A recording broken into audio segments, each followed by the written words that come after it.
Sen ham insonsan. Alloh Ka'basidan aziz biladigan qalbing bor. Eng muhimi iymoning bor. O'zingni har nega siqiltirib, baxtsiz qilaverma. Imkoning qadar yaxshi bo'lyapsan. Yaxshi inson, yaxshi banda bo'lishga harakat qilyapsan. Bu o'rinda kimlar senga sinov, kimlar esa yordamchidir. Aynan yordamchi bo'lganlar ne qadar yaxshidirlar. O'zingga dam ber.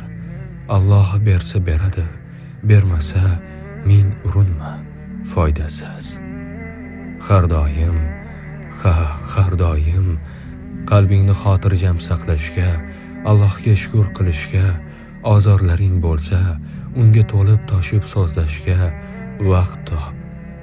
Sen faqat va faqat Allohga muhtojsan. Allohim deginu bariga ko'z yum, bariga